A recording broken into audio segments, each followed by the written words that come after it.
నమస్తే రమగారు. నమస్తే జయ. రమగారు, బాగా తెలివిగా ఉన్నవారు వాళ్ళ స్టోరీలు చెప్తూ ఉంటారు కదా! తెలివి తక్కువగా ఉన్నవారి స్టోరీలు భలే ఫన్నీగా కూడా ఉంటాయి కదా! అలాంటిది ఇదివరకు ఏదైనా చెప్పాం. ఒక కథ చెప్పండండి. ఇదివరకు కొన్ని చెప్పుకున్నాం కదా మనం. ఓ ఊళ్ళో పానకాలని ఒక ఆయన ఉండేవాడు. ఆయన అనుకోండి, ఒక కుర్రాడు అనుకో. హుహు. వాడు ఏదో కొంచెం సుమారుగా ఉండేవాడు. అంత తెలివైన వాడు కాదు. ఒట్టు వెరుబాగులాడ అనేవాళ్ళు వాళ్ళ ఊళ్ళో. ఆ ఊళ్ళో ఏం పని దొరికేది కాదు. సరే ఏమనుకున్నాడు, కొంచెం దూరంగా ఓ రంగాపురం అనే ఊరుంది. ఆ ఊరు పోదామని బయలుదేరాడు. అక్కడ ఏమైనా పని దొరుకుతుంది అని. నడుచుకుంటూ పోయాడు. అప్పుడు ఏముంది, పల్లెటూళ్ళలో ఇవే కదా. అవును. నడిచాడు నడిచాడు నడిచాడు నడిచాడు. సరే ఆ ఊళ్ళోకి ప్రవేశిస్తూనే కొంచెం ఒక 10 అడుగులు ముందుకెళ్ళంగానే ఇళ్ళు మొదలైపోయినాయి. ఊర్లలో గమనించండి, ఊళ్ళోకి వెళ్ళగానే మనకేమి ఇళ్ళు వాకిళ్ళు కనపడవు. అవును. అవుట్స్కట్స్లో సిటీస్లో లాగానే ఖాళీగా ఉన్నట్టుండి ఒక ఒక దారి దాటిన తర్వాత అప్పుడు ఇళ్ళు ఇల్లు మొదలు కనిపిస్తుంటాయి. కొంచెం తొందరగానే ఇళ్ళు ఉన్నాయి. ఓ ఇంటి వాకిట్లో ఒక ఆయన ఓ దున్నపోతుని తోకపుచ్చుకుని దాని వెనకాల తిరుగుతూ అది అటు ఇటు గింజుకుంటుంటే, ఈయనవే ఈయనవే తొందరగా ఈయనవే అని దాని వెనకాల పెడుతున్నాడు. దున్నపోతు. దున్నపోతు ఆ దున్నపోతు అదేమో తోక విదిలించుకుంటూ తన్నడం గిన్నడం చేయటల్లా పాపం. తోక విదిలించుకుంటోంది, అటు ఇటు ఇటు ఇటు తిరుగుతోంది. ఎప్పటికీ ఇంతవే 100 రూపాయలు పోసుకొన్నాను నేను నిన్ను, నీ మొహమండా అని తిడుతున్నాడు దాన్ని. ఆ! అక్కడి నుంచి ఆ తోక విదిలించుకోవడానికి ట్రై చేస్తోంది. ఇది చూస్తున్నాడు. వీడికి చూస్తూ చూస్తూ వాళ్ళకి అప్తే రేపు ఎంతుంది ఏమిటి అని చూస్తున్నాడు. వీడి తెలివితేటలు అవి. ఆ! అక్కడి నుంచి ఏం చేశాడు, ఛీ నీతోటి ఇట్లా కాదు, నిన్న రాత్రే నువ్వు పిల్లని పెడతావని చెప్పాడు నిన్ను నమ్మినవాడు. పెట్టలేదు నువ్వు, హ్మ్. ఇవాళ కూడా పెట్టట్లేదు. పద నీ సంగతి చెప్తా అని ఆ దున్నపోతు పలుపు వెప్పుకుని బయలుదేరాడు. అదేమిటో వ్యవహారం చూద్దామని ఈ పానకాలు వీడు ఏ పని మీద వచ్చాడు, పని కోసం వచ్చాడు. తన దారిని దాన్ని పోవాలా, పోకుండా ఈ దున్నపోతు వెనకాల నడుచుకుంటూ పోయాడు. అక్కడి నుంచి ఈ దున్నపోతు వాడు, ఈ కుర్రాడు అక్కడ ఎవరింటికో వెళ్ళాడు. ఆ ఇంటి తలుపు కొట్టాడు. ఆ ఇంట్లో నుంచి ఒక ఆయన బయటకు వచ్చాడు. నీ దున్నపోతు నువ్వు తీసుకో, ఇది దూడని పెట్టట్లేదు అన్నాడు. అనేసరికల్లా ఆయన అటు ఇటు ఇట్లా తిరిగి ఇటు వచ్చాడు. వచ్చి దాన్ని తోక పట్టుకుని ఇట్లా చూశాడు శ్రద్ధగా. చూశాక, ఇది నా దున్నపోతు కాదు, నేను అమ్మింది కాదు ఇది. ఎందుకంటే నేను అమ్మినప్పుడు దీని తోక మీద ఒక జోరీగా ఉండాలి, ఇప్పుడు లేదు కాబట్టి ఇది అది కాదు అనేసరికి, కాదు నేను అబద్ధాలు చెప్తాననుకున్నావా, నువ్వే అమ్మావు, నాకు తెలుసు కదా, మీ వాకిట్లో మా వాకిట్లో నేను ఒక దున్నపోతుని అమ్మాను, నీకే అమ్మాను, కానీ ఈ దున్నపోతు ఖచ్చితంగా అది కాదు. నేను అమ్మిన దున్నపోతు తోక మీద జోరీగా ఉండాలి, ఇప్పుడు లేదు, కాబట్టి ఇది కాదు. నేను అబద్ధాలు చెప్తానంటే మా ఇంటా వంట లేదని వీడు, మీ ఇంటా వంట మాత్రం ఉందా అని వాడు, ఇలాగా చెడామడా పొట్టాడుకున్నారు. ఒక 25 మంది చేరారు. ఎప్పటికీ తెగటలే ఆ మాట. ఇదేనంటాడు వాడు, ఇది కాదంటాడు వీడు. మన పానకాలు కూడా చూస్తూ నుంచున్నాడు. ఆహా ఏమిటో భలే బాగుంది కదా కొట్లాట అని. ఆ చుట్టుపక్కల చేరిన వాళ్ళు ఏం చేశారు, ఎవరో బాణాకర్రలు పుచ్చుకుని పొలం వెళ్తూ, అరే ఏమిట్రా ఎంతసేపని కొట్టుకుంటారు, కొట్లాట తేలద్దు, ఇదిగోండి తీసుకోండి, చెరుకోకర్ర ఇచ్చి కొట్టుకోండి. ఊరంతా తెలివిగల రమగారు. అవును. అక్కడి నుంచి కర్రలతో టపా టపా కొట్టేసుకున్నారు. కర్రల యుద్ధం మొదలైంది. జనం అంతా దూరంగా జరిగారు, వీళ్ళు పోట్లాడుకోవడానికి వీలుగా చూస్తున్నారు. ఇంతలో ఏమైంది, సగం కొట్లాట అయిన తర్వాత ఎవరికి దెబ్బలు తగలకుండానే ఈ కర్రలు కాస్త పుట్టుకుని విరిగినాయి. కత్తులు అయితే విరగవు, అదే కదా. కర్రలు విరగవు, కొట్టేసుకుంటే విరిగేసరికి అలా ఆ కర్రలు ఇచ్చిన వాళ్ళు ఉన్నారు. అవురవరా ఫోన్లే మీరు కొట్లాడుకుంటున్నారు కదా, వీలుగా ఉంటుందని కర్రలు ఇస్తే మీరు కర్రలు కాస్త విరిచేసారా, మీ సంగతి చెప్తామని ఆ వాళ్ళు రే కొట్టండ్రా వెళ్ళని అందరూ కలిసి దుమ్ములో పొరలాడి చిచ్చిత కొట్టేస్తారు ఇద్దరిని. అక్కడి నుంచి వీడు వాడు లేచి చూసుకున్నారు. అందరు వెళ్ళిపోయారు. ఊళ్ళంతా దుమ్ము, ఎట్టంతా దుమ్ము. సరే ఇళ్ళకెళ్ళి స్నానాలు చేసి మంచి బట్టలు కట్టుకుని వచ్చి మళ్ళీ నుంచున్నారు. ఓ! నుంచుని మన గొడవ ఇట్లా తేలదు, దూడేస్తుందని దున్నపోతు నమ్మావు, ఆ దున్నపోత ఎప్పటికీ పిల్లని పెట్టట్లా, దీతగాదా మీద మనం వెళ్దాం పంచాయతీగా. ఆ పంచాయతీ. వీళ్ళందరూ మన కొట్టారని చెప్పాలి కదా మరి అని చెప్పి గ్రామాధికారి న్యాయాధికారి దగ్గరికి వెళ్ళారు. ఈ పానకాలు వీళ్ళు స్నానాలు చేసి వచ్చేదాకా నుంచున్నాడు. ఈ తగాదా తేల, వాడికి అర్థం కావాలి ఏం జరుగుతుందో. వీడు కూడా పోయాడు అక్కడికి. గ్రామాధికారికి చెప్పారు, ఇలా దున్నపోతుని అమ్మాడండి, నేను కొన్నానండి, వీడేమో ఆ దున్నపోతు ఈయన దున్నపోతు ఒకటి కాదంటున్నాడు, దాని మీద చుండిగా ఉండాలట జోరీగో, అదేమో ఇప్పుడు లేదు, కాబట్టి మేమిద్దరం కొట్టుకుంటున్నాం, మేము కొట్టుకుంటుంటే ఊళ్ళో వాళ్ళు వచ్చి మాకు చెరుకోకర్ర ఇచ్చారండి, కర్రలు కాస్త విరిగిపోయాయండి, మా కర్రలు విరిచేస్తారని వాళ్ళంతా మమ్మల్ని దుర్ముల్లో పొరలాడించి కొట్టారండి, రంగయ్య భూషయ్య రామయ్య సిద్ధప్ప అని 10 పేర్లు చెప్పారు. గ్రామాధికారి కొళ్ళు మండిపోయింది. ఏరా వెధవల్లారా, వాళ్ళు కొట్టారని చెప్తున్నారా, ఏది మీరు ఇంత శుభ్రంగా ఉన్నారు, ఇలాంటి తీర్పులు ఏం చెప్పాను, అరే వీళ్ళిద్దరిని చితకొట్టేయండి రా అని.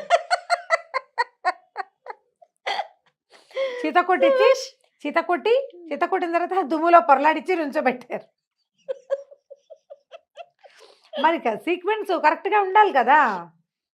సీన్ రీకన్స్ట్రక్షన్ చెయ్యొద్దు. రీకన్స్ట్రక్షన్ తర్వాత దుమ్ము నెత్తి మీద వీపు మీద యథాప్రకారంగా దెబ్బలు. స్నానం చేశాక కొంచెం రిలాక్స్ అయ్యారు, మళ్ళీ పడ్డాయి దెబ్బలు. నుంచినాక ఇప్పుడు చెప్పండి మీ సంగతి ఏంటో. ఇప్పుడు కరెక్ట్గా సీక్వెన్స్ కరెక్ట్ కాదు, వీళ్ళిద్దరు మొహాలు చూసుకున్నారు. ఇప్పుడు ఒట్టిగా తన్నులు తిన్నావు. దున్నపోత సంగతి చెప్తే ఇంకెన్ని తన్నులు తినాల్సి వస్తుందో తీర్పు కోసం. వద్దులే వెళ్ళిపోదాం అనుకున్నారు, సైకిల్ చేసుకున్నారు. సరేలే ఏం చేస్తామని ఎవరి దారిని వాళ్ళు బయలుదేరారు. మన పానకాలు కూడా వాళ్ళ వెనకాల బయలుదేరి ఆ మొదట దున్నపోతుని కొనుక్కున్నవాడు ఉన్నాడు కదా, వాడిని అన్నాడు, ఎందుకన్నా ఇంత గొడవ, దూడని ఇవాళ వేయింది రేపు వేయదు, 2 రోజులాగా అదే పెడుతుంది దూడని. దున్నపోత అనగా ఏముంది, దూడని పెట్టక అది ఏం చేస్తుంది, రేపో ఎల్లుండో పెడుతుందిలే, అనవసరంగా ఇంత గొడవ చేసుకుని దెబ్బలు తిన్నావు నువ్వు వృధాగా అనేసరికల్లా వాడు సంతోషించాడు. చాలా మంచివాడివిరా నువ్వు, నాకు మంచి ఐడియా చెప్పావు, ముందే చెప్పుంటే అసలు ఈ కొట్లాటకు వెళ్ళకపోయేవాడిని, ఇంకో 2 రోజులు చూసేవాడిని, దానికి ఏమైనా పని కావాలంటే నేను చూపిస్తానని ఈ మహా తెలివైన పానకాలను కూడా పెంపడుపుచ్చుకుని తీసుకుపోయాడు. ఆ ఊళ్ళో వాడికి తప్పకుండా పని దొరుకుతుంది, అంతే కదా, అందరూ మహా తెలివైన వాళ్ళు కదా. బాగుంది. తెలివిగల్ల వాళ్ళ కథలు. ఇప్పుడు ఏంటంటే అవతల వాళ్ళని ఫూల్స్ని చేయటం కష్టం, అందరూ ఫూల్సే అయితే ఏముంది. ఇలాంటి ముల్లా నసరుద్దీన్ కథ కూడా ఒకటి ఇలాంటిది ఉంటుంది. ఆయనకి గాడిదలు ఉన్నాయట నసరుద్దీన్కి. పక్కింట్లో వాళ్ళు ఎవరో ఒక ఆయన మన ఇంట్లో ఏదైనా 2-3 బళ్ళు ఉన్నాయి అనుకో, పక్క వాళ్ళకి అవసరం వస్తే మీ బండి తాళాలు ఇవ్వండి అని అడగరు. అవును, కంచర్ గాడిదలు 2-3 ఏమో బయటికి పంపించేశాడు. వాళ్ళ అబ్బాయి వాళ్ళు వేసుకెళ్ళిపోయారు. ఒక్క గాడిదని పక్కింటి ఆయన వచ్చి, ముల్లా గారు నేను బయటకు వెళ్ళాలి, మీ గాడిదని కొంచెం అరివిస్తారన్నాడు. లేదు మా ఇంట్లో మా గాడిద అన్నాడు. ఇలా 2-3 సార్లు మాట్లాడుతుంటే అందరూ మాట్లాడుతున్నారు, గడ్డి ఏమైనా తెచ్చారని ఆ పక్కన సందులో కట్టేసిన కంచర్ గాడిద ఓనర్ పెట్టంగానే ఆయన అడిగట, అదేంటండి మీరు గాడిద లేదన్నారు, మీ గాడిద అరుస్తుంది, నువ్వు ముల్లా నమ్ముతావా గాడిదని నమ్ముతావా అని అడిగట ఆయన. ఎవరిని నమ్ముతావు, అదే కదా. అప్పుడు ఆయన ఇంకేం అనలేకపోయాడు, ఆయన తెలివది వెళ్ళిపోయాడు. ఇలాగే ఉంటాయి కథలు తెలివి తక్కువ వాళ్ళకి. చాలా బాగుంది. ఎక్కడో చెప్పండి రమ్మగారు, వెళ్ళొద్దాం ఒకసారి. మన కూడా అలా చేసేస్తారు వాళ్ళు. ఏదైనా మంచి కథ ఒకటి చెప్పండి రమ్మగారు. బ్రహ్మరాక్షసుడి కథ చెప్తా. మంచి కథే, కానీ మీరు చెప్పే మీ రాక్షసులు అందరూ బాగుంటారులేండి. మా రాక్షసులు మంచి వాళ్ళు. అవును, చందమామల బ్రహ్మరాక్షసుల కథలన్నీ బాగుంటాయి. అవును రమ్మగారు, క్రూరంగా ఉండవు. మీ రాక్షసులు అందరూ మంచి వాళ్ళు అండి. అలాగనే కొంచెమే కేకలేస్తారు, ఎక్కువ అంతే. పూర్వం అంట ఒక ఊళ్ళో ఒక భాగ్యవంతుడు ఒక ఆయన ఉండేవాడు. ఆయనకి ఎన్ని వేల ఎకరాల పొలాలో ఉన్నాయి. కానీ భాగ్యవంతుడికి ఒక పిసినారితనం ఉంది. పని వాళ్ళకి డబ్బులు ఇవ్వడం ఇష్టం ఉండదు ఆయనకి. పాలేళ్ళకి డబ్బులు ఇవ్వాలంటే ప్రాణం పోతుంది. పొలాలు ఉన్నాయి, మరి పొలం వ్యవసాయం చేయాలంటే కూలీలను పెట్టద్దు, మరి దున్నాలి, దమ్ము చేయాలి, నాట్లు వేయాలి, ఆ తర్వాత ఏదో మందో గిందో చల్లాలి, మరి తర్వాత ఇవి తీయాలి, ఏమంటారు కలుపు తీయాలి, ఆ తర్వాత ఎన్ని పనులు, నీళ్లు పెట్టాలి, నీళ్ళు ఆపాలి, తర్వాత కొయ్యాలి, తర్వాత కట్టేతలు, తర్వాత నూర్పిళ్ళు, చిరగటాలు గిరగటాలు, ఎన్ని పనులు. మొత్తం ఈ ప్రోగ్రామ్ అంతా మనుషులతోటే నడుస్తుంది. వ్యవసాయం ఒక చేతిలో మన ఇంట్లో మనం ఓమని మనీ ప్లాంట్కి నీళ్ళు పోసుకోవడం కాదు కదా, బోళ్ళంత పని ఉంటుంది. ఈ పనులన్నిటికీ డబ్బులు ఇవ్వడానికి ప్రాణం ఒప్పేది కాదు ఆయనకి. ఏదో ఒకళ్ళో ఇద్దరో పని వాళ్ళు ఉండేవాళ్ళు, వాళ్ళే ఎలాగోలాగా చేసేవాళ్ళు, ఇంత అయ్యేది కాదు. అయితే ఎకరాలకు ఎకరాలు బీడు పట్టిపోయి ఉండేది ఆయనకి, పనివాళ్ళు లేక. వాళ్ళ ఆవిడ చాలా తెలివిగలది, కానీ ఈయన్ని లొంగదీయలేక ఆవిడ ఊరుకునేది. అయితే ఏమైంది, ఆయన చాలా దుఃఖంగా ఉండేది. ఆయనకి పొలాలన్నీ బీడుపట్టిపోతున్నాయి, ఏవి పంటలు లేకుండా పోతున్నాయి, డబ్బులున్నాయి, ఇంకా ఆయన దగ్గర క్యాష్ కూడా బోల్డ్ ఉంది, పొలాలు కూడా ఉంటే బాగుంటుంది అంతే. అయితే ఏమైంది, ఓసారి చాలా చింతాక్రాంతుడుగా కూర్చుని ఉన్నాడు ఆ పొలం దగ్గర. ఓ సన్యాసి ఆ దారైపోతూ, ఏమినైనా అలా బాధపడుతున్నావు ఏమిటి అని అడిగాడు. ఈ ఉచితంగా వస్తాయిగా బావిలోంచి మంచినీళ్ళు తీసి ఆ సన్యాసికి కాసిన మంచినీళ్ళు తాగడం పోయించి, చెట్టుకి ఏదో కాయ అంటే ఒక కాయ కోసి చేతిలో పెట్టి కూర్చోబెట్టాడు. నాకు చాలా సమస్యగా ఉందండి, పని వాళ్ళని పెట్టుకోలేకపోతున్నాను నేను, మరి సులువుగా పని అయిపోయే ఉపాయం ఏమో కనిపించట్లేదు, దాంతో చాలా కష్టపడుతున్నానంటే ఆ సన్యాసి మంచినీళ్ళు ఇచ్చాడు, మామిడికాయ కోసి ఇచ్చాడని ఓ మంత్రం చెప్పాడు. ఈ మంత్రం చదువు, ఒకడు వస్తాడు, వాడితో నీకు కావలసిన పని చేయించుకో, ఏ పని చెప్పినా చేస్తాడు, అని చెప్పి ఆ మంత్రము ఉపదేశం చేశాడు. ఈయన బాగానే ఉంది. తెల్లవారి ఇంట్లో కూర్చుని మంత్రం పునశ్చరణ చేశాడు. ఇన్ని వేలు చెయ్యాలని ఉంది లెక్క. ఆ అన్ని వేలు అయ్యాక ఢామ్ అని పెద్ద శబ్దం అయ్యి పెద్ద బ్రహ్మాండంగా ఉన్నటువంటి భీకరాకారుడు ఒకడొచ్చి ప్రత్యక్షమయ్యాడు. ఏం కావాలో చెప్పు, పని చేయాలి నాకన్నా, నువ్వేం పని చెప్తే ఆ పని చేస్తా. అయితే మనకు అదంతా మన పొలమే, ఆ పొలం అంతా దున్నాలన్నాడు. సరే అన్నాడు. ఈయన ఏమనుకున్నాడు, కాస్త ఇంతంగా కూర్చుని మజ్జిగ తాగుదాం అనుకున్నాడు. ఆయన పీటేసి కూర్చుని ఏమే మజ్జిగతే అనే లోపల బ్రహ్మరాక్షసుడు వచ్చేసాడు. వాళ్ళ ఆవిడ ఇంకా మజ్జిగ చిలుకుతుంది, చిన్న గ్లాసులో పోస్తుంది. వచ్చేసి దున్నేసా అన్నాడు. ఎవడు అప్పుడే దున్నేసా బాంట? దున్నేసాను, కావాలంటే చూసుకో. మేడెక్కారు. పైనుంచి చూస్తే పొలం అంతా దున్నేసి జాలుగా కనపడుతుంది. 1000 ఎకరాలు 1000 ఎకరాలు దున్నేశాడు. అక్కడి నుంచి ఈయన అన్నాడు, సరే నేను మజ్జిగ పుచ్చుకుని మిగిలిన పనులు చేసుకునే లోపల దమ్ము చేయాలిగా. ఒట్టిగా దున్నితే ఎలాగా? నీళ్లు పెట్టి అంత దున్ని లూజ్గా చేయాలి. ముందు దున్నాలి జాళ్ళు, తర్వాత అది దమ్ము. అలాగే అన్నాడు. బ్రహ్మరాక్షసుడు వెళ్ళిపోయాడు. ఈయన మజ్జిగ దాగి స్నానం చేసి వస్తానని గావంచా భుజాన వేసుకుని వెళ్ళాడు. ఈయన ఇంకా ఒక నూతులేంచి వచ్చి ఏదైనా తోడలా బ్రహ్మరాక్షసు మళ్ళీ డింగమని వచ్చాడు. మనకు దొరికితే బాగుండు కదా. భలే ఉంటుంది అమ్మగారు. దున్నేశాను, మా దమ్ము కూడా చేసేసా. నీళ్లు పెట్టి నేలంతా నానబెట్టాలి. ఈయనకేం చేయాలో అర్థం కాలేదు. ఇది మంచి అదను, పొలం పదురు మీద కూడా ఉంది, నాట్లు వేయాలి అన్నాడు. ఇది నాట్లేగా, అలాగే అన్నాడు. ఈయన స్నానం చేసి వచ్చేసరికి నాట్లయిపోయాయి. అర్థం కాలేదు, ఏం చేయాలి, నో క్లూ అనమాట. సరే నాట్లు కూడా వేసేసాడు. పని చెప్పు.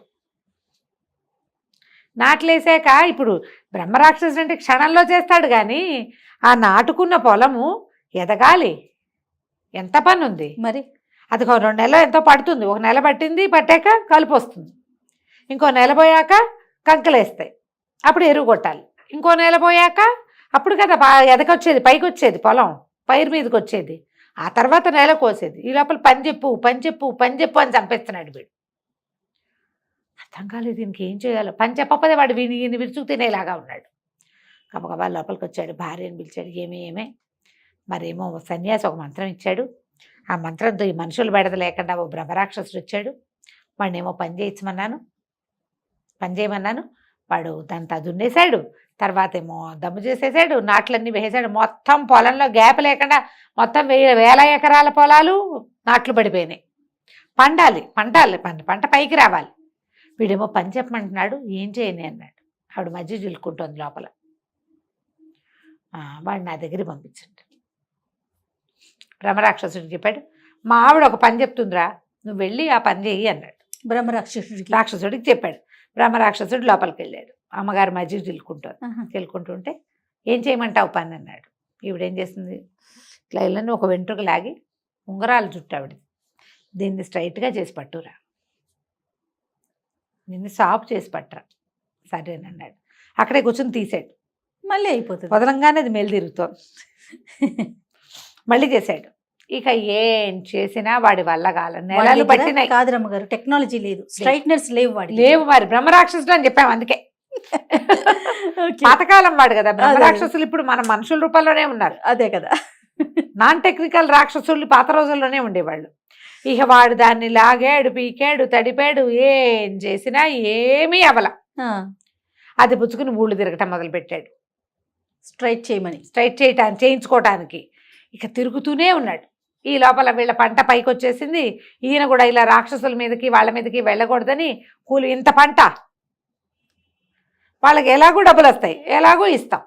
తొలి కాలంలో ఏ పంట లేకుండా డబ్బులు ఇవ్వాలంటే బాధ ఆయనకి. నీకు పంట రావాలంటే ముందు ఎన్ని పనులు ఉన్నాయి, ఎంత ప్రాసెస్ అండి. ఈ ప్రాసెస్ అంతా ఖర్చే కనపడుతుంది. మనం పంట వచ్చాక డబ్బులు ఇవ్వడం మనకి సులువు, పంట కనపడుతుంది కదా. వన్స్ అది చేస్తే గానీ మనం తర్వాత దానికి పెట్టుబడి పెట్టలేకపోతాం. ఆయన రెడీ అయిపోయాడు. ఇతనేమో ఈ బ్రహ్మరాక్షసుడు ఆ పొడుగాటి మెలికలు తిరిగిన నల్లటి వెంట్రుకని పుచ్చుకొని తిరుగుతున్నాడు. కొన్ని నెలలు తిరిగాక ఓసారి ఒక బంగారపు పని వాళ్ళ వాకిట్లో కూర్చుని ఉన్నాడు బ్రహ్మరాక్షసుడి చెట్టు కింద. ఆయన ఓ బంగారాన్ని, ఒక ముద్దని కాల్చి ఒక మెషిన్లో పెట్టి దాన్ని ఇట్లా సాగదీశాడు. ఇతను చూస్తున్నాడు ఆశ్చర్యంగా. మళ్ళీ ఆ సాగదీసిన ఇంత కడ్డీని మళ్ళీ మంటల్లో వేశాడు. మళ్ళీ ఆ సాగదీసి అది సన్నగా తీగ చేసుకుంటున్నాడు. కాల్చి సాగదీస్తారు. చల్లారిపోయాక మళ్ళీ కాల్చి మళ్ళీ మళ్ళీ సాగదీస్తారు. సాగదీస్తారు. తర్వాత దాన్ని ఒక సన్నటి దాంట్లో పెట్టి నైస్గా లాగి లాగి లాగి లాగి లాగి ఏమనుకున్నాడు బ్రహ్మరాక్షసుడు, హే ఇది చాలా బాగుందని ఆ వెంట్రుకను తీసుకెళ్ళి మంటలో పడేసాడు. సాగదీర్చాడు. అది భగ్గుమని మండి కాలిపోయింది. మండంగానే బ్రహ్మరాక్షసుడు కూడా మాయమైపోయాడు. వాడి పని పాడైతే వాడు మాయమైపోతాడు అనమాట. ఇప్పటిదాకా పని పాడయ్యేవి జరగలేదు. చూడండి ఎంత సింపుల్గా జరిగిపోయింది. ఇక ఆ బ్రహ్మరాక్షసుడు వీళ్ళ ఇంటికి రాలేదు. మనం ఇలాంటిది పింగళవారి పేకి కథ విన్నాం. అవునండి. ఈ వెంట్రుకలు సాగదీయటం కొన్ని సహజంగా జరిగే ఉంటాయి, అవి ఎవ్వరి వల్ల కాదు. కుక్కతో ఒక వంకర. కానీ మానవ ప్రయత్నాలు, మనం ఎవరిదో విపరీత సహాయం కావాలని అనుకోకూడదు. నాకు ఎగ్జామ్లో 100 మార్కులు రావాలని కోరుకుంటారు పిల్లలు. దానికి నువ్వు పని చేయొద్దు. అది కదా. ఎవరైనా ఎగ్జామ్ రాసేసి ఏదైనా విచిత్రం జరిగి రాసేసే పెన్ దొరికేస్తే బాగుండు అలా ఊహించుకునే వాళ్ళని చిన్నప్పుడు. మ్యాజిక్ పెన్ అదిలా పెట్టగానే అదే రాసుకుంటూ వెళ్ళిపోతుంది. కథల్లో చదివి మ్యాజిక్ పెన్ కావాలి, మ్యాజిక్ బుక్స్ కావాలి, మ్యాజిక్ పేపర్స్ కావాలి. ఎప్పుడు మ్యాజిక్లతోటి వాటంతటా అవి జరిగిపోయే క్రియలతోటి జీవితం నడవదు. వాటికి మనమే ప్రయత్నం చేయాలి. బంగారానైనా కాల్చి కాల్చి కొట్టి చేస్తేనే సాగుతుంది. అంతే. దాంతో ఏనగైనా చేసుకోవచ్చు కదా. కాబట్టి మనం ఏం చేయాలి, క్రియ సరిగ్గా చేయాలి. ఎప్పుడు కష్టే ఫలి, ఈ ధ్యాస పెట్టుకుని ఉండాలి. పిల్లలకి చెప్పండి ఈ కథ. కొంచెం ఉద్యోగాల్లో కొత్తగా చేరిన పిల్లలకు కూడా ఈ కథలు చెప్పండి.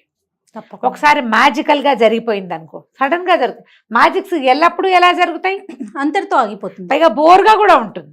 అంత చిటుక్కునైపోతే బోర్ కదా, మరి కదా బోర్ కొట్టేస్తుంది. అలా కాదు, మనం ట్రై చేయాలి, కొంచెం ఫెయిల్ అవుతుండాలి, మళ్ళీ ట్రై చేయాలి, అప్పుడు సక్సెస్ అవ్వాలి, సక్సెస్ని ఎంజాయ్ చేయాలి, సక్సెస్ని ఎంజాయ్ చేయాలి, సక్సెస్ని పంచుకోవాలి, మనని చూసి ఇంకోళ్ళు నేర్చుకోవాలి. ఎంత ఉంది అసలు మనకు కూడా దాని విలువ తెలుస్తుంది కదా. ఎంజాయ్ చేస్తాం అలా కష్టపడి సాధిస్తే కనుక. అవును. రైట్. రమ్మగారు, మీరు బాగా తెలివైన వారు, అలానే తెలివి తక్కువ ఉన్నవాళ్ళు, ఇలాంటి స్టోరీస్ చాలా చెప్పుకున్నాం. ఈరోజు బాగా తెలివైన వాళ్ళు, వారికి సంబంధించిన కథ ఏదైనా చెప్పండి. మనం కొన్ని సినిమాల్లో చూస్తాం, హీరో భలే ఊహించేస్తాడు కదా, ఏం జరిగిందో ఊహిస్తాడు, ఏం జరగబోతోంది కాదు. ఇప్పుడు ఒక సీన్ చూసినప్పుడు ఒక వస్తువు అక్కడ పడిందంటే ఈ వచ్చిన వాడు ఇటు కొడితే అది అక్కడికి వెళ్ళి ఇక్కడ పడింది అనమాట. దాని తర్వాత సీన్ ని ఊహిస్తారు. అవి డిటెక్టివ్ మూవీస్ లో ఎక్కువ చూస్తాం. ఏం జరిగిందో. డిటెక్టివ్ కాదు, హీరోలు సూపర్ బాయ్స్ గా ఉండే హీరోల సినిమాల్లో కూడా ఈ మధ్య 2-3 సినిమాలు నా ఫేవరెట్ డైరెక్టర్ గారి సినిమాల్లో కూడా కనపడ్డాయి. అవి నాకు ఎవరు రమ్మగారు చెప్పను, ఊహించుకోండి. సీన్ బట్టి ఇది ఇలా జరిగి ఉంటుంది అని ఊహించడానికి అనమాట. దాని మీద ఒక మంచి తెలివైన కథ ఒకటి చెప్దాం. ఒక ఊళ్ళో ఒక 3 అన్నదమ్ములు ఉండేవాళ్ళు. చాలా చిన్న పల్లెటూరు అది. అయితే వాళ్ళ అమ్మా నాన్న గతించాక వీళ్ళు ఈ ఊళ్ళో ఉండకూడదు అనుకున్నారు. వాళ్ళు ఏంటంటే పిచ్చి తెలివైన వాళ్ళు. ఊళ్ళో అందరూ వీళ్ళ కష్ట తెలుగులు ఉన్నాయి, వీళ్ళు ఈ ఊళ్ళో ఉండవలసిన వాళ్ళు కాదు, ఇక్కడ మట్టికొట్టుకుపోతారు పల్లెటూళ్ళలో, సిటీలకి పట్టణాలకు వెళ్తే ఈ తెలివితేటలకి రాణింపు వస్తుందని అంటూ ఉండేవాళ్ళు. వీళ్ళు ఏమనుకున్నారంటే అమ్మా నాన్న ఎలాగా లేరు, పెళ్లి పేరెంటం అవ్వలేదు, ఏ పట్టణానికో వెళ్ళి మన తెలివితేటలకు తగిన ఉద్యోగాలు సంపాదించుకుని అక్కడ వివాహం చేసుకుని పిల్లలని సెటిల్ అవ్వచ్చని భావించారు. ఏదో కొద్దిగా 10 పరకా ఉన్నవి సొమ్ము చేసుకుని మెల్లిగా 3 పట్టణం దారి పెట్టారు. అప్పుడు బళ్ళు గిళ్ళు తక్కువ, డబ్బులు ఉన్నవాళ్ళు, సొంత బళ్ళు ఉన్నవాళ్ళు, వీళ్ళకి అలాంటివి ఏం లేవు, సామాన్యమైన కుటుంబం. సరే ఏమనుకున్నారంటే అప్పటికి 2 కాళ్ళ బండే కదా. ఈ మొన్న దాకా ఒక 50-70 ఏళ్ల క్రితం, 100 ఏళ్ల క్రితం దాకా చాలామంది కాలినడకనే తిరిగేవాళ్ళు. ఒంటెద్దు బళ్ళు ఉండేవి, ఏదో 2 ఎడ్ల బళ్ళు ఉండేవి. రైలు అవి వచ్చినా రైల్వే స్టేషన్ ఎక్కడో, ఇదెక్కడో అదెక్కడో. మామూలు ఊళ్ళల్లో ప్రయాణాలు ఇలాగే నడిచేవి నడకలతోటి. సరే వీళ్ళు 3 ఓ దారిని పోతున్నారు. ఇవి వెళ్తూ ఉంటే అడవి దారిలో ఒక ఆయన కనపడ్డాడు. కొంచెం పెద్ద మనిషి, చక్కగా బట్టలు అవి ఖరీదైన బట్టలు. ఆయన హైరాన్గా నడుస్తూ, బాబు గుర్రం ఎక్కడైనా కనపడిందా అన్నారు. పెద్దవాడు అన్నాడు, ఈ దారినే వెళ్ళింది అన్నాడు. రెండో వాడు అన్నాడు, దాని కుడికన్ను గుడ్డిది కదండి అని అడిగాడు. ఆయన అవునవును ఈ దారే వెళ్ళింది బాబు, తప్పిపోయింది, దాని కన్ను గుడ్డిది, కుడి కన్ను కనపడదు దానికి. సరే మూడో వాడు అన్నాడు, దాని మీద ఓ పిల్లాడు ఉన్నాడు కదండి అన్నాడు. ఈయన అవును బాబు పిల్లాడు ఉన్నాడు, మా పిల్లాడే, ఎక్కడ చూసారో చెప్పండి అన్నాడు. మేము చూడలేదండి అన్నారు 3. అదేమిటి మీరు ఇన్ని గుర్తులు చెప్పారు, చూడకపోవటం ఏంటంటే మా తెలివితోటి చెప్పామండి అన్నారు. అనగానే ఆయన కొళ్ళు మండిపోయింది. తెలివితోటి గుర్రం ఈ దారే వెళ్ళిందని, దానికి ఒక కన్ను గుడ్డిదని, దాని మీద ఓ పిల్లాడు ఉన్నాడని ఎలా చెప్పారు? ప్రశ్న బాగుంది కదా. మీరే నా గుర్రాన్ని దాచేశారు, నా పిల్లాడిని ఏదో చేశారు, ఇచ్చేయండి నా గుర్రాన్ని నా పిల్లాడిని అని. వీళ్ళు మా తెలీదు, మేము చూడలేదు, తెలివితేటలతోటే చెప్పాం ఎలా? అక్కడి నుంచి పదండి రాజుగారి దగ్గరికి వెళ్దాం, పట్నం రాజుగారి బిల్డింగ్ దగ్గరలోనే ఉంది అని చెప్పేసి అరిచి కేకలు పెట్టాడు. వాళ్ళు ఎవరో 2-3 వెనకాల పరిగెత్తుకొచ్చారు. అందరూ కలిసి ఈ 3 కుర్రాళ్ళని రాజుగారి దగ్గర, ఆ జమీందారు గారి దగ్గరికి లాక్కుపోయారు. పెద్ద దివాణం అది, 4 పక్కల తలుపులున్నాయి. ఈ 3 లోపల తీసుకెళ్లారు. ఆయన వచ్చిన ఆయనేమో ఏడుస్తూ, అయ్యా నా గుర్రం మీద నా పిల్లాడు ఎక్కువ ఉన్నాడండి, గుర్రం కాస్త పరుగు తీసేసిందండి, వీళ్ళు కనపడ్డారు, వాళ్ళేమో ఈ గుర్రం ఈ దారినే పోయిందంటారు, పిల్లాడు ఉన్నాడు కదా అంటాడు, దాని కన్ను గుడ్డిది కదా అంటాడు. గుర్రాన్ని ముట్టుకోకుండా చూడకుండా దాని కన్ను గుడ్డిదని ఎట్లా తెలుస్తుందండి? గుర్రం దగ్గరికి వెళ్తే కదా దాని గుడ్డిదని తెలిసేది. అలవాటైన వాడికి తెలుస్తుంది, కొత్త వాడికి దాని కన్ను గుడ్డిదని ఎలా తెలుస్తుంది? వీళ్ళు ఏదో గుర్రాన్ని చేసి నా పిల్లాన్ని మాయం చేసి ఇట్లా చేస్తున్నారని ఆయన ఇలా బోధిబోమని గోలు పెట్టాడు. గోలు పెట్టేసరికి ఈయన ఏమయ్యో చూస్తుంటే మంచి వాళ్ళే ఉన్నారు, చెప్పండి సమాధానం ఎలా చెప్పారు మీరు? మేము చూడలేదని వీళ్ళు బతుకుంటారు అంటే మా తెలివితేటలతో చెప్పామండి అన్నాడు. ఏం తెలివోయ్, అదేం తెలివి, ఇలాంటి విషయాలు ఎలా తెలుస్తాయి తెలివితోటి అనేసరికి ఎందుకు తెలియదండి, గుర్రం కాలు గుర్తులు కనపడుతున్నాయి అంటే అది ఈ దారినే వెళ్ళినట్టు ఒకటి అయిందా. తర్వాత కుడివైపు ఉన్న ఆకులన్నీ ఎడమవైపు ఉన్న ఆకులన్నీ మేసున్నట్టున్నాయి. కుడివైపు చూడలేదు కాబట్టి అది కుడివైపునున్న ఏ గడ్డి అది కొమ్మలు అవి పీకలేదు. ఆ దారిలో గుర్రం వెళ్ళిన దారిలో అదేం చేసింది, ఎడమవైపుకి మొహం తిప్పి అందిన ఆకులు అలమలన్నీ పీక్కుని తింది. మేకలు, గుర్రాలు, గొర్రెలు అవి తింటే మేక మేసినట్టు గుర్రం మేసినట్టు తెలుస్తుంది. అవగాహన, కొంచెం దృష్టి దాని మీద పెడితే, ఫోకస్డ్గా చూస్తే. గుర్రం నవిలింది ఆకులు, ఇప్పుడు మేక అనుకో భూమికి జానడి ఇంతే ఉంటుంది, గుర్రం ఎత్తుగా ఉంటుంది కదా, ఎత్తుగా ఉన్న వైపు ఆకులు ఎడం వైపు అన్నీ మేసినట్టు దానికి అందిన కొమ్మ అందినట్టు లాక్కుంటూ పోయింది. నవ్వులుకుంటూ తింటాయి కదా గుర్రాలు. కాబట్టి ఒకటి అక్కడి నుంచి పిల్లాడు ఉన్నాడంటే ఈ పక్కనున్న నది దగ్గర గుర్రం గిట్టలు చిన్న పిల్లాడి పాదాల గుర్తులు కనపడుతుంది. పిల్లాడో పిల్లో మగ పిల్లాడని ఊహించాం. గుర్రాల మీద ఆడపిల్లలు ఉండరు కదా, మగ పిల్లలు ఎక్కుతారు. ఇలా మేము ఊహించామండి, అంతేగాని మేము ఆ గుర్రాన్ని చూడలేదు, దాని మీద పిల్లాడిని చూడలేదు. నది ఒడ్డున మేము మంచినీళ్ళు తాగడానికి వెళ్ళినప్పుడు కనపడ్డాయి. ఒక గుర్రం కాలు గుర్తులు ఉన్నాయి, పిల్లాడి కాలు గుర్తులు ఉన్నాయి. వాళ్ళిద్దరూ ఆ నదిలో నీళ్లు తాగుంటారు. చెరువు దగ్గర, నది కాదు అది చెరువు. చెరువుకి ఎట్లా ఉంటుంది, సినిమాటిక్గా ఉండవు చెరువులు. నీళ్ళు లోపలికి ఉంటే వీళ్ళు గట్టి దిగి అక్కడ 4 అడుగులు నడవాలి, అడుగులు గుర్తులు పడతాయి. ఇంకెవరు అక్కడికి రాకపోతే గుర్తులు అలాగే ఉంటాయి. అడవుల్లో తెగ తిరిగేస్తారు ఆ జనం, తక్కువ ఉంటారు కదా, కాలు గుర్తులు కనపడతాయి. గుర్రం పక్కనే కుర్రాడు కాళ్ళు ఉన్నాయంటే ఖచ్చితంగా వాళ్ళిద్దరూ కలిసి వచ్చారు. మంచినీళ్ళు తాగారు, వెనక్కి ఎక్కారు. మళ్ళీ వాడు గుర్రం ఎక్కాడు, గుర్రం వెళ్ళిపోయింది. దాని కుడికన్ను గుడ్డిది, అందుకని ఎడం వైపువే మేసున్నాయి. ఈ దారినే కాలు బిట్టలు కనపడతాయి, ఇంకేవి రాలా వెహికల్స్. అప్పుడు అసలు బళ్ళు సైకిళ్ళు అవి కూడా లేవు కదా, గుర్రాలు అవి నడిస్తే తెలుస్తాయి. పులువి పగ్మార్క్స్ అవి కూడా అడవుల్లో అలాగే గుర్తుపడతారు.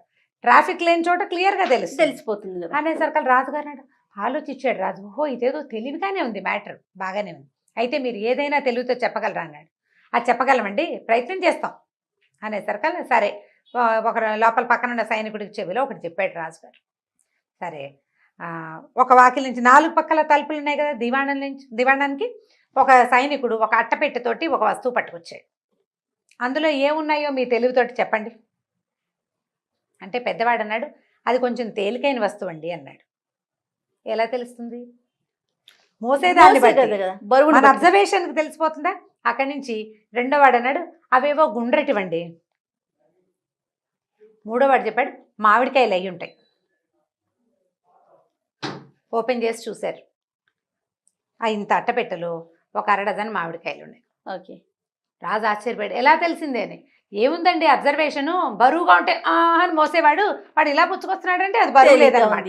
ఒకటి అక్కడి నుంచి తెస్తుంటే వస్తువు కదిలి డరడరని శబ్దం వస్తుంది. గుండ్రటివి కాబట్టి కదులుతాయి.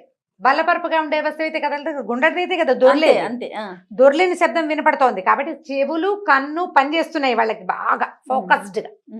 గుండ్రటివి. వాడు తూర్పు వైపు వాకిట్లో నుంచి వచ్చాడు. తూర్పున పెద్ద మామిడి తోపు ఉంది, మామిడికాయల కాలం.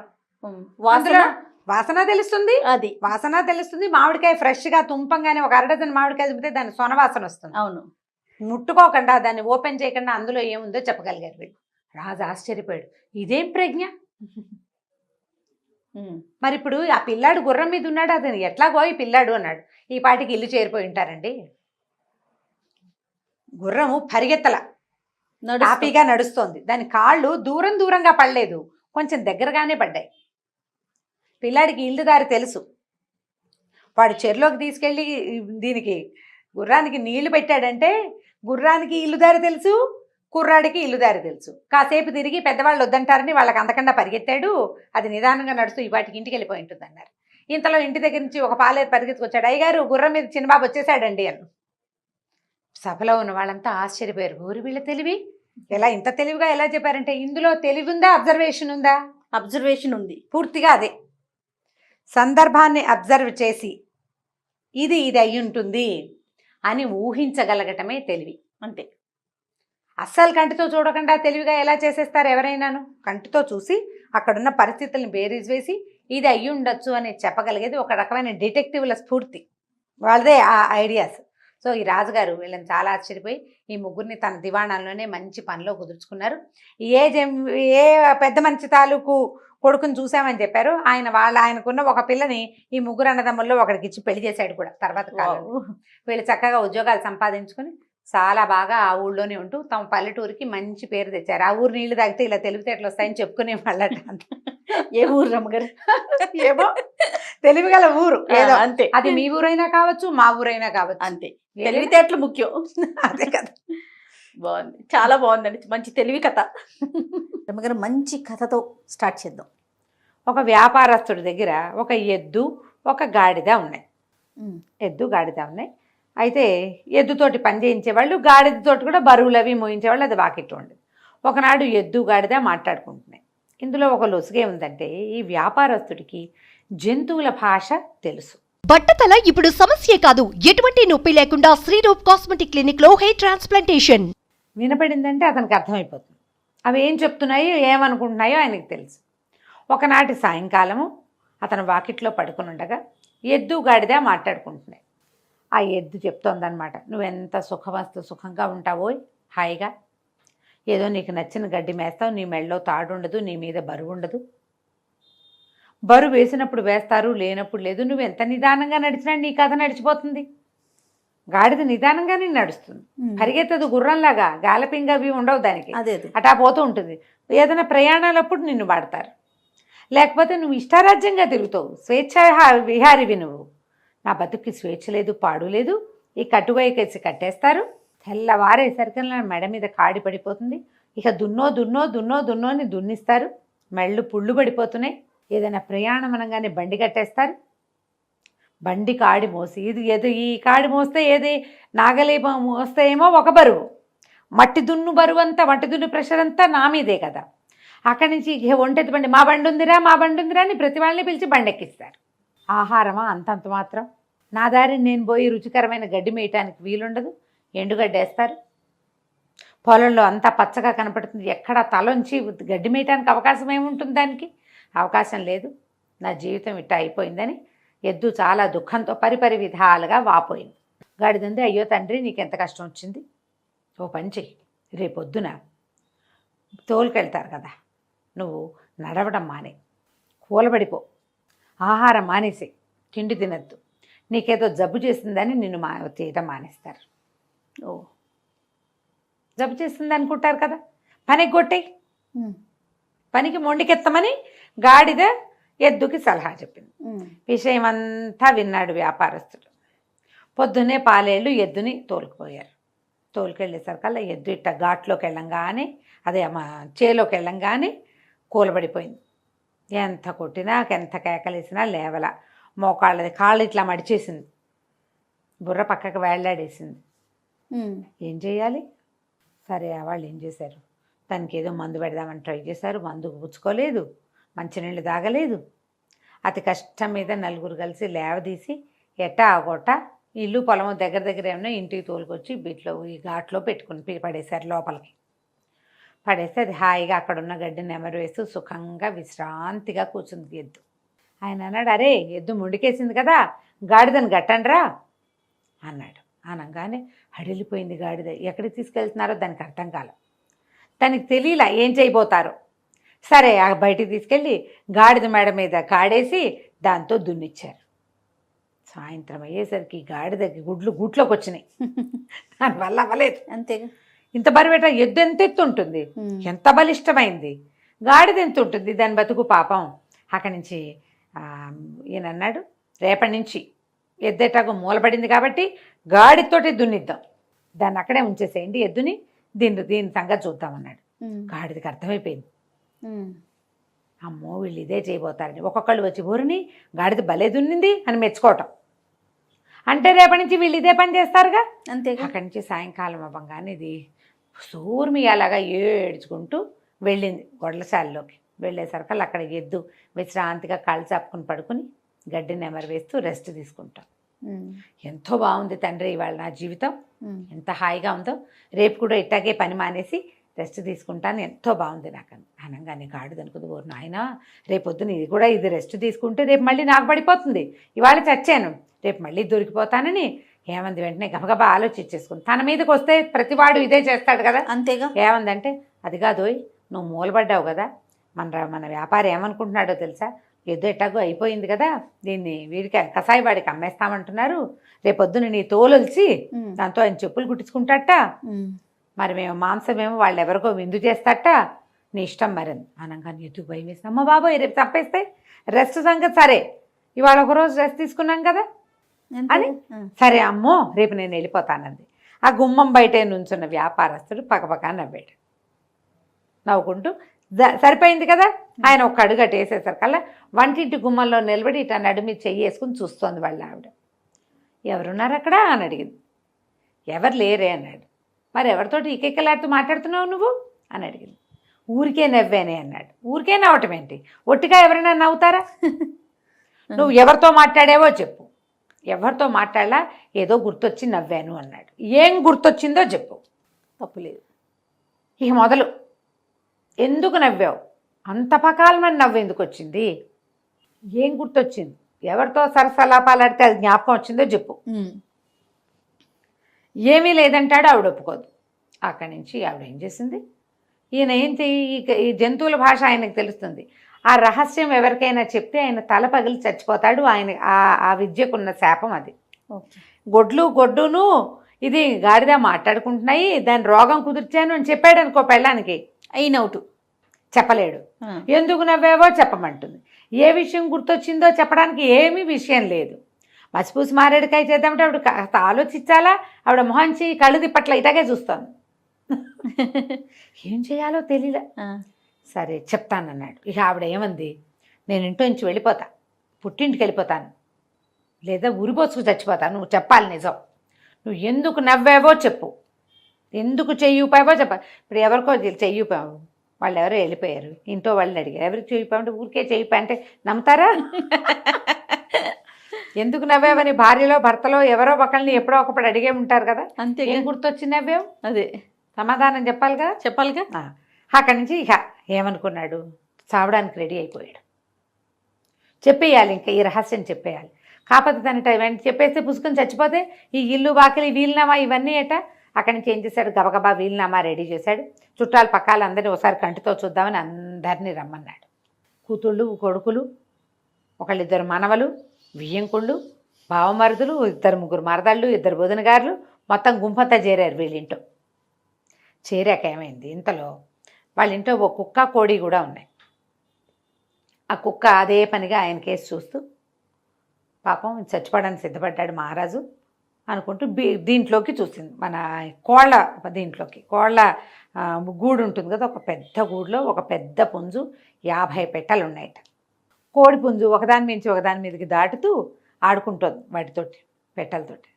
ఈ కుక్క అడిగిందట, ఏమై పుంజు మన ఆసామేమో మనని పోషించేవాడేమో పెళ్ళానికి సమాధానం చెప్పలేక చావడానికి సిద్ధపడ్డాడు, నువ్వేమిటయ్యా అంటే చక్కగా 50 మంది పెట్టెల్ని భలే మెయింటైన్ చేసినావో, ఆయన ఒక్క పెళ్ళాన్ని మెయింటైన్ చేయలేకపోతున్నాడు. ఒక భార్యకి సమాధానం చెప్పలేక చావడానికి సిద్ధపడ్డాడు. నువ్వు ఒక్కడివి, ఒక్క పుంజుంది, 50 పెట్టెలుంటే ఇన్ని పెట్టెలతోటి సరసలాపాలు భలే బాగా ఆడుతున్నావు నువ్వు, ఏమిటో నీ రహస్యం అంటే. ఏముంది రహస్యం, ఎవరి మెథడ్స్ వాళ్ళకు ఉంటాయి, ఎందు పుంజు. సరే నీ మెథడ్ నీకుందనుకో, నీ రహస్యం నా చెప్పకు. మన యజమాని ఏం చేయాలంటే, ఏం చేయాలంటే లోపల తీసుకెళ్ళి విరగబాదేయాలి పెళ్ళాన్ని. ఇంకోసారి ఇలాంటి ప్రశ్నలు అడిగామంటే చంపేస్తానంటే సరిపోతుంది. అది అక్కడే నిలబడి ఉన్న యజమాని మొత్తం విన్నాడు. అర్థమైంది ఆయనకి. కుక్క కోడి మాట్లాడుకుంటున్నాయి, ఈయన వినపడుతున్నాయి కదా. సరే ఆ వచ్చిన చుట్టాలందరినీ పలహారాలు చేయండి అని, ఏమే ఇలారా అని చెప్పి ఆవిడ లోపల తీసుకెళ్ళి వాళ్ళ వాకిట్లో తుంగ ఉందట, తుంగగడ్డి, అదే దీనిలాగా చెరువుల్లో మొలుస్తుంది. 2 పోసలు లాక్కెళ్ళి లోపల తీసుకెళ్ళి చితబాదేశాడు పెళ్ళాను. నేను ఎందుకు అయినా నవ్వుతా, నువ్వు నన్ను అడగడానికి వీల్లేదు, సచ్చినా చెప్పండి. మళ్ళీ అడిగావో మళ్ళీ తగులుతాయి దెబ్బలు. శభాష్. అనగానే ఆవిడ, మరి వీళ్ళందరినీ ఎందుకు పిలిచదు, ఎందుకైనా పిలుస్తా, అది నా ఇష్టం, ఏది అడగటట్లేదా? నువ్వేం అడగడానికి వీల్లేదు, కాపురం చేస్తావా దెబ్బలు తింటావా ఏదో ఒకటి చెప్పన్నాడు. ఆవిడేమో నాకు దెబ్బలదు, నేను కాపురం చేస్తా, ఇంట్లోనే ఉంటా, ఎవరికీ చెప్పను. బయటకు వచ్చి అందరికీ పలహారాలు పెట్టేసింది. ఈయన హాయిగా ప్రశాంతంగా ఉన్నాడు. కుక్క, కోడి, ఎద్దు, గాడిదే వాటి పన్నాలు చేసుకుని ప్రశాంతంగా ఉంది. కథ కంచికి మనం ఇంటికి. పరిష్కారం ఇలాగే రమ్మగారు. మరి ఏం చేస్తాం, సచ్చినా చెప్పండి, నీ దిక్కుంటాడు చెప్పుకో అనాలి. అంతే. ఈ కథలో ఇలా ఉందమ్మా, ప్రతి కథలోనూ ఇలా ఉంటుందని అనుకోకండి. ఈ రోజు కాదు, ఇది అరేబియన్ నైట్స్ ఎప్పుడో రాయబడి ఉన్న కథ. దీన్ని కథగా వినండి. అంతే, ఆ రోజుకి అది చెల్లింది. మనం పిల్లలకి ఎక్కడ దాకా చెప్పాలి, కుక్క, గాడిద, ఎద్దు కథ వరకు చెప్పాలి. ఒకళ్ళ పనులలో ఇంకొకళ్ళు జోక్యం అంతే కల్పించుకోకూడదు. అంతే.